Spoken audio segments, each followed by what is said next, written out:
đi đường và những người đến ăn cơm nghe thấy những việc làm của Vương Đức Phát đều phẫn nộ không thôi, liền cùng nhau ra tay chuẩn bị đưa họ đến đồn cảnh sát, khiến họ sợ đến mức bỏ chạy thục mạng. Thím Lý, mọi người bị làm sao vậy?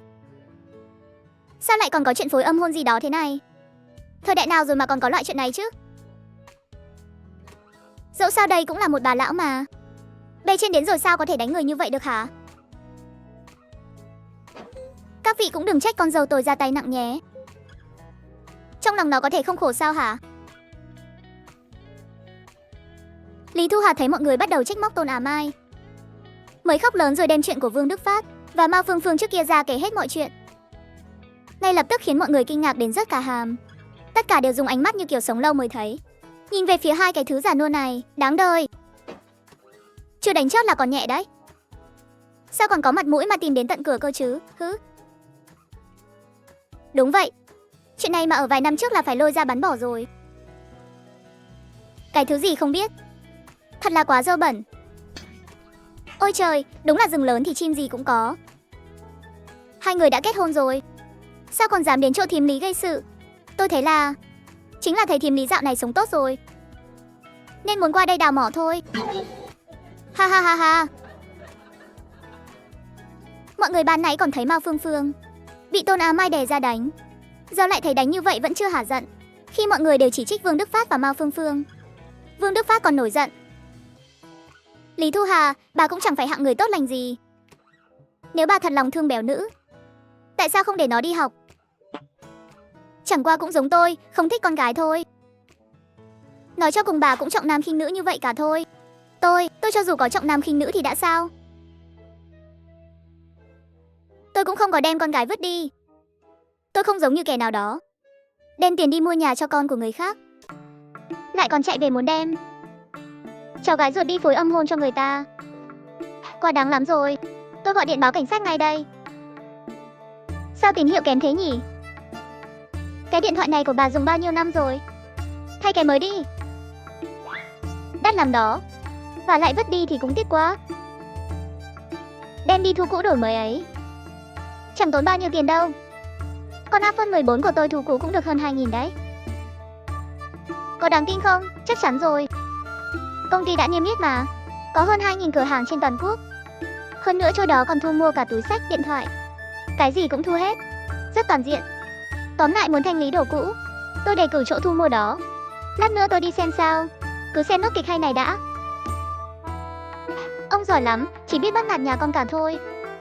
Lúc nào ông cũng chỉ biết mua nhà cho thằng Vương Long. Ông định đem con cái nó đi làm minh hôn cho người ta hả? Sao nào, chẳng phải là việc nên làm à?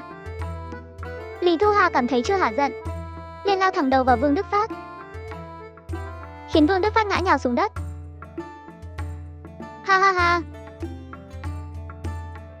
Bà đúng là đồ mụ điên. Anh. Làm tốt làm thím Lý. Loại người này không xứng làm đàn ông, nên cho chúng đi bóc lịch hết đi. Gian diều với chị dâu, thật là không biết xấu hổ.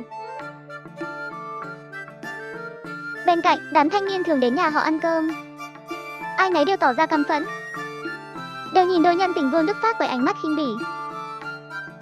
Liên quan gì đến các người? Lý Thu Hà, béo nữa cũng là cháu nội ruột của tôi, sao tôi lại không được quyền quyết định chứ? Với lại, đến lúc đó chẳng phải tiền xính lễ cũng chia cho các người một nửa sao? Trời đất ơi. Nói nhăng nói gội, ông với Mao Phương Phương mới là vợ chồng ấy. Con gái của Vương Long mới là cháu nội ruột của ông. Tiền đó ông cứ giữ mà xài đi không tốt sao? Chúng tôi không thèm dính vào đồng tiền thất đức đó. Nói đúng lắm. Lý Thu Hà, sao bà lại độc ác như vậy chứ? Bà có bao nhiêu đứa cháu gái, bà còn thiếu mỗi một đứa béo nữa này sao? Tôi chỉ có mỗi một đứa cháu báu vật này thôi. Bà đừng có ở đây mà nói nhảm, làm hại băm nhà tôi. Tôi chẳng dám để Vương Đức Phát nhắm vào cháu gái tôi đâu. Không thì con dâu chẳng liều mạng với tôi sao? Con dâu thứ hai đã đuổi chúng tôi ra khỏi nhà rồi. Nếu mà còn đắc tội với con dâu cả nữa thì chúng tôi biết ở đâu bây giờ? Ha ha, hôm nay tôi đúng là được mở mang tầm mắt rồi. Cháu gái bà là báu vật, vậy cháu gái tôi thì đáng bị bà hành hạ sao? Cút ngay cho tôi. Tôi nói cho các người biết, các người làm thế này là phạm pháp đấy. Còn dám có ý định tổ chức đám cưới ma cho người ta nữa, tôi sẽ báo cảnh sát bắt các người. Đúng vậy, nghe xem mấy lời đó có phải tiếng người không? Thời đại nào rồi mà còn dở cái trò này ra? Bất kể là con cái nhà ai cũng không được làm chuyện này. Bắt bọn họ lại báo công an đi, để công an dạy dỗ lại bọn họ cho tử tế. Lớn tuổi thế này rồi mà thật là chẳng biết điều gì cả.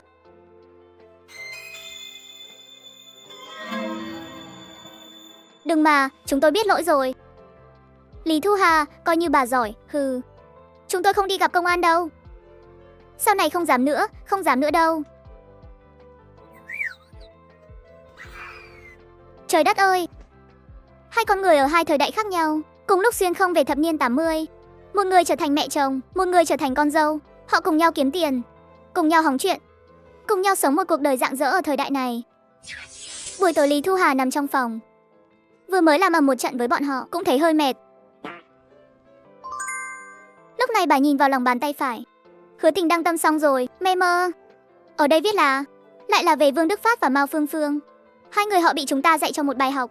Chuyện chạy về bệnh viện ấy, nói là Vương Long và vợ mình hoàn toàn không biết hai cái thứ tồi tệ này, vẫn còn đang ngủ mưu tính kế. Vết thương trên đầu Vương Đức Phát, hóa ra lại là chuyện xảy ra sau khi về làng, ha ha. Ngay khi bà định xem tiếp, Chu Hồng Nguyệt lại vào rồi kìa mẹ. Có chuyện gì vậy? Mau xem bên phía Vương Đức Phát xảy ra chuyện gì rồi. Trước đây chưa từng nghe nói còn có vụ minh hôn này nữa. Chu Hồng Nguyệt biết bên mẹ chồng có thể nhìn thấy tình tiết trong sách, trái tim hóng hớt đã sớm không kìm nén nổi rồi. Con đến thật là nhanh đấy. Cái này mới vừa cập nhật xong, mẹ cũng mới vừa xem thôi. Lý Thu Hà lật lòng bàn tay phải lên. Trên này nói Vương Đức Phát ở trên thành phố hàng ngày rảnh rỗi, lại tăng tiệu với một bà già khác rồi. Bà già đó nhà cũng khá có điều kiện đấy. Có điều là bà ấy mất chồng rồi. Hai người vốn dĩ không phải người trong cuốn sách này. Đối với chuyện của Vương Đức Phát đơn thuần là hóng hớt thôi. Tên Vương Đức Phát này đào hoa thế sao? Trước đây sao không biết nhỉ? Chẳng phải nói Mao Phương Phương là Bạch Nguyệt Quang của ông ta sao? Sao giờ lại để mắt đến người khác rồi? Vụ này hóng hớt được khối chuyện hay đây. Hay, nếu ông ta không đào hoa thì sao lại tìm đến Mao Phương Phương? Đàn ông ấy mà, lúc nào cũng thấy của người khác thơm hơn. Giờ về một nhà với Mao Phương Phương rồi thì chẳng phải là chán rồi sao? Tiếp tục đi, tiếp tục nói đi. Sốt dẻo quá đi mất. Mẹ mơ ái trà, sao lại cập nhật đến chuyện nhà Vương Quế Hoa rồi? Để mẹ xem. Ngô Quý sau khi biết Vương Quế Hoa mang thai, bèn muốn tìm một công việc, chăm chỉ kiếm tiền nuôi hai mẹ con cô ấy. Nhưng mà đi đâu cũng bị từ chối. Sao mà ủ rũ thế này, đi đâu về vậy? Thì đi phỏng vấn chứ sao, Quế Hoa chẳng phải đang mang thai sao? Anh phải tìm một công việc ổn định và thu nhập cao hơn. Có lòng như vậy là tốt rồi. Nhưng mà nhìn bộ dạng này của anh, đó là không được suôn sẻ cho lắm nhỉ? Đúng vậy, 2 ngày nay mấy việc phỏng vấn nếu không phải đãi ngộ kém thì cũng là đường đi làm quá xa. Bây giờ tìm được việc tốt khó quá. Anh đến hỏi tôi này, 2 hôm trước tôi còn giúp bạn mình tìm được một công việc tốt. Thật sao? Mau nói tôi nghe xem nào. Đang muốn tìm một công việc tốt đây. Dùng 58 đồng thành tìm việc, đi làm cực nhanh. Nền tảng có rất nhiều công việc phổ thông đã được xác thực thực tế, vừa có bảo đảm lại vừa yên tâm. Dễ dùng vậy sao? Đúng vậy, còn có thể phỏng vấn bằng ai. Vừa trò chuyện vừa tìm việc làm, hiệu quả cực kỳ cao. Nếu quá 24 giờ không phản hồi, nền tảng sẽ bồi thường trực tiếp. Công việc đã xong xuôi, con có thể tìm chủ nhà để thuê phòng trực tiếp.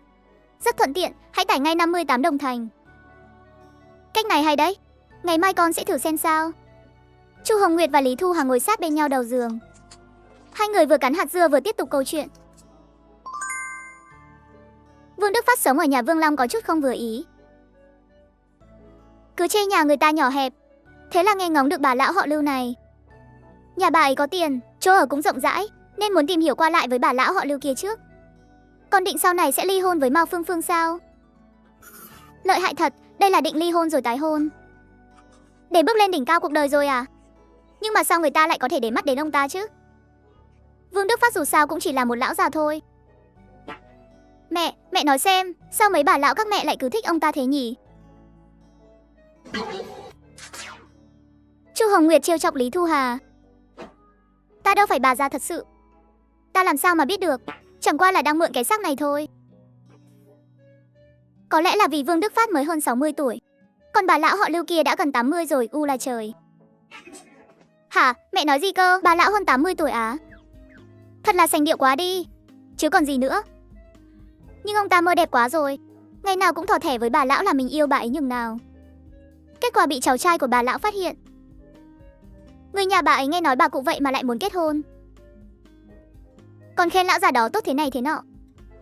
Bèn bảo cháu trai đi theo dõi bà cụ. Sau đó phát hiện ra Vương Đức Phát. Ông ta còn hứa với bà cụ sao? Bảo chỉ cần bà cụ thuyết phục được con cháu trong nhà, ông ta sẽ ly hôn ngay lập tức, để sau khi đăng ký kết hôn với bà cụ sẽ chăm sóc bà ấy thật tốt. Ơ kìa, đây là mấy đứa con trai nhà bà lão biết chuyện rồi. Chẳng phải là đã đánh Vương Đức Phát một trận rồi sao? Còn nói sau này còn thấy ông ta lờn vờn quanh bà lão nữa. Thấy lần nào đánh lần đó. Khi nào bà mới nói với các con trong nhà về chuyện của hai chúng ta hả? Chỉ cần con trai bà đồng ý, tôi sẽ lập tức ly hôn với mụ vợ già ở nhà. Thật không? Đến tất nhiên rồi.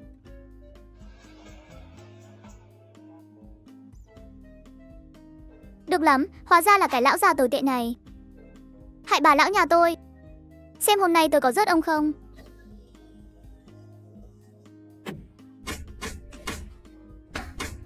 Sau này ông còn dám đến trêu chọc bà lão nhà tôi thấy lần nào đánh lần đó.